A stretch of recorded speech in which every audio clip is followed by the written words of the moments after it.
안녕하십니까. JTV 저녁 뉴스입니다. 전북 혁신도시의 공공기관들이 잇따라 입주하고 있습니다. 이전 기관들은 다양한 지역 연계 사업으로 전북에 뿌리를 내리고 있지만 지역 인재 채용률은 기대치를 한참 밑돌고 있습니다. 보도에 송창용 기자입니다. 익산에 있는 한 지역 아동센터입니다. 30년 넘게 방치됐던 낡은 전기 설비가 깔끔하게 개선됐습니다. 어린이들이 보다 좋은 환경에서 생활하고 공부할 수 있게 됐습니다. 지금 등 같은 거 이런 거 보시면 저희들이 좀 불안했었거든요. 전에는 이제 막 떨어질 것 같은 그런 느낌도 들고, 근데 좀 그런 것도 있고 또 아주 환해지니까 아이들도 또 밝아지는 것 같은 그런 느낌도 들고요. 그래서 아주 좋습니다. 이번 시설 개선 사업은 지난해 전북에 이전한 전기안전공사의 작품입니다. 앞으로 5년 동안 전북을 비롯한 전국 2,000개 지역아동센터의 전기시설을 정비할 계획입니다. 전북 혁신도시로 본사를 이전했습니다. 그래서 첫 번째 사업으로 이번 익산에서 지역아동센터 전기설비 개량 사업을 시작하는. 또 다른 이전 기관인 한국국토정보공사는 새만금에서 지적 측량과 지적 정보 구축을 지원하고 있습니다. 한국출판물산업진흥원은 지난해부터 5,000권가량의 책을 기증했고, 농촌진흥청은 지역 대학, 기업 등과 연계해 연구활동을 펼치고 있습니다. 지방행정연수원은 교육생들에게 전북의 관광지를 적극 소개하고 있고, 국민연금공단은 소외계층 지원 사업을 추진하고 있습니다. 하지만 아직 갈 길이 멉니다. 공공기관 이전 효과로 가장 큰 기대를 거는 지역인재 채용 비율과 가족 동반 이주 비율은 각각 10%대와 30%대에 머무르고 있습니다. 혁신도시에 이전해온 기관들이 지역 인재 채용이나 지역 물품 구매, 소외계층 사회공헌 활동 등에 대해서 계속 지원되도록 최선을 다할 계획입니다. 전북 혁신도시 이전 기관들이 활발한 지역 사업으로 사랑을 받는 만큼 지역 인재 채용률도 크게 늘려야 할 것으로 보입니다. JTB 뉴스 송창용입니다. 신문용지 생산업체인 전주페이퍼가 경영난의 여파로 공장 가동을 한시적으로 중단하고 희망퇴직을 추진하기로 했습니다. 전주페이퍼는 지난달 28일부터 내일까지 전주공장과 청주공장의 가동을 전면 중단했고 오는 6일부터 재가동에 들어간다고 밝혔습니다. 전주페이퍼는 신문용지 수요와 매출 감소로 경영난이 심화돼 가동률을 단축하고 200명을 목표로 희망퇴직을 추진하고 있습니다. 교육부와 껄끄러운 대립관계를 형성해온 전북교육청이 이번에는 방학 중 교사의 근무 문제를 놓고 또 충돌하고 있습니다. 전북교육청이 전교조와 단체 협약을 근거로 방학 중 교사의 일직 근무를 폐지하자 교육부가 시정을 요구하고 나섰습니다. 조창현 기자의 보도입니다. 방학 중인 전주 시내 한 중학교 교무실. 개인적인 일이 있는 교사 1명을 제외하고 나머지 교사들은 전혀 출근하지 않았습니다. 지난해까지만 해도 교사들이 순번제로 일직 근무를 했지만 올해는 달라졌습니다. 방학 중 교사들의 일직 근무를 폐지한 교육청 지침에 따른 것입니다. 외부 시선이 좀 보기 싫어서 근무를 안 하는 거지 사실은 교육성 면에서는 굳이 꼭 필요하지 않다 그 생각도 해요. 교육청은 전교조와 체결한 단체 협약을 근거로 이 같은 지침을 내렸습니다. 그럼 시설 방호나 전화를 받거나 이제 문서 수신 같은 그런 학교의 상주에서 학교 학생들의 교육 활동하고 무관하게 관례적으로 계속 해왔던 것을 그거를 좀 일직성으로 보기 때문에. 하지만 교육부의 생각은 다릅니다. 먼저 법의 노조인 전교조와 체결한 단체 협약을 적용했기 때문에 위법이라는 것입니다. 또 일직근무 폐지 지침이 학교장의 인사권을 침해할 수 있다며 시정을 요구하고 있습니다. 하지만 전북교육청은 방학 중 일직성 근무 폐지가 부당하다고 볼 수 있는 법률상 근거가 존재하지 않다며 교육부 주장을 반박했습니다. 교육부는 시정 요구에 대한 이행 결과를 제출할 것을 전북교육청에 요구했으며 별다른 조치가 이루어지지 않으면 적절한 제재를 강구할 방침입니다. 누리예산과 공교육 정상화 대책으로 교육부와 대립각을 세워온 전북교육청이 일직성 근무 폐지 문제와 앞으로 있을 교부금 배분 방식 변경에서도 충돌이 예상돼 올 하반기 정책 수행 과정에서 험난함을 예고하고 있습니다. JTB 뉴스 조창인입니다. 내년 총선을 8개월가량 앞두고 신당 창당을 둘러싼 힘겨루기가 시작됐습니다.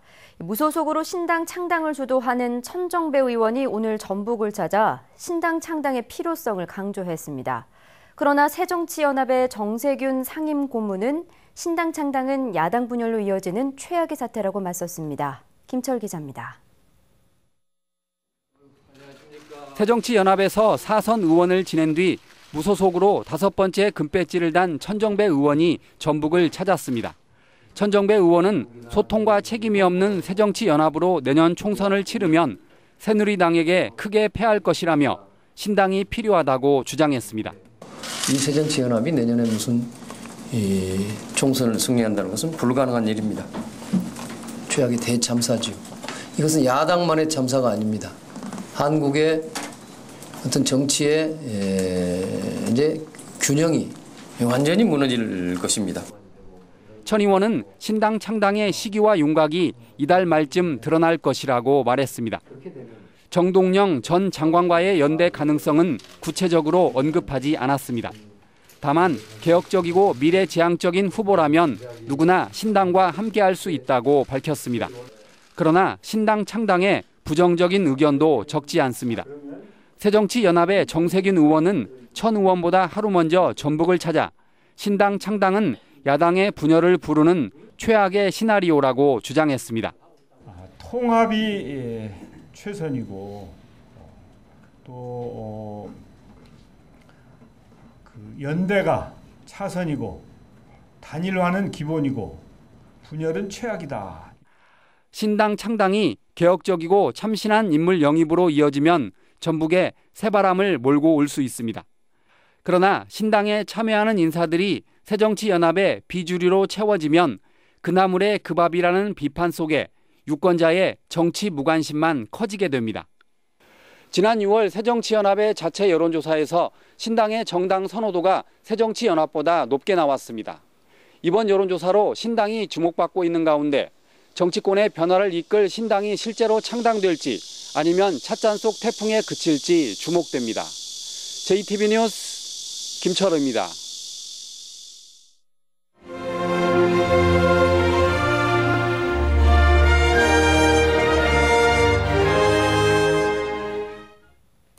소외계층을 위해 나눔을 실천하는 봉사자들의 이야기를 소개하는 순서입니다. 거동이 불편한 독거노인들에게 빨래가 큰 부담일 수밖에 없는데요. 독거노인들의 고민을 해결해주는 이동빨래 봉사자들을 김진영 기자가 만났습니다. 이동빨래방의 세탁기가 쉴 새 없이 돌아갑니다. 거동이 불편해 세탁은 엄두를 내지 못한 채 쌓아놓은 독거노인들의 빨랫감들입니다. 지금 어르신들이 하나씩 갖고 오시는 분도 있고 거동이 불편하신 어르신도 있거든요. 그 어르신들도 이제 저희가 찾아가서 집 앞에 가서 차 하나씩 들고 와서 이불을 세탁해 드리고 있습니다. 세탁을 마친 이불 등 빨랫감은 원래 제자리로 배달됩니다. 무거운 빨래를 짊어지고 좁은 골목길을 돌아다니다 보면 더위에 지칠 법도 하지만 반갑게 맞이하는 노인들의 미소에 봉사자들은 힘을 냅니다. 뭐 세탁물은 깨끗이 빨리셨는지 좀 어떠세요? 만족하세요? 예, 깨끗하니 좋네요. 예. 만족하고 있자고요. 다음에도 종종 이제 이렇게 도움을 드릴 테니까. 이렇게 빨다 주면 열매나 고마워요. 땀이 많이 나는 여름철에는 빨랫감이 자주 나올 수밖에 없습니다. 노인들은 큰 고민거리인 빨래를 이동빨래 봉사자들 덕택에 손쉽게 해결하고 있습니다. 오늘 빨래를 깨끗이 빨았는데요. 우리 어르신들 여름에 보송보송하니 덥고 잘 건강하게 지냈으면 좋겠습니다. 이동빨래 봉사자들이 빨래를 하고 싶어도 거동이 불편해 못하는 독거노인들의 해결사 노릇을 톡톡히 하고 있습니다. JTB 뉴스 김진형입니다. 전북지방경찰청 지능범죄수사대는 뇌물수수 혐의로 순창군 비서실장 공모 씨에 대해 구속영장을 신청했습니다. 공 씨는 지난해 9월 태양광 발전 사업 허가를 내주는 조건으로 태양광 업체 대표에게 5천만 원을 받았다가 사업 허가가 나지 않자 돌려주고 승진을 시켜주겠다며 순창군 공무원에게 3천만 원을 요구한 혐의를 받고 있습니다. 날씨입니다. 전북은 오늘 대부분 지역에 이틀째 폭염특보가 내려진 가운데 정읍이 34.9도, 전주는 34.4도까지 올랐습니다. 밤 사이에는 열대야가 나타나는 곳이 많겠습니다. 내일도 불볕더위가 이어지겠습니다. 아침 최저기온은 20도에서 24도, 낮 최고기온은 32도에서 35도로 오늘과 비슷하겠습니다. 서해안에는 바람이 강하게 부는 곳이 있겠습니다. 전주기상지청은 이번 주 내내 무더위와 열대야가 이어질 것으로 내다봤습니다. JTB 저녁 뉴스를 마칩니다. 함께해 주신 여러분 고맙습니다.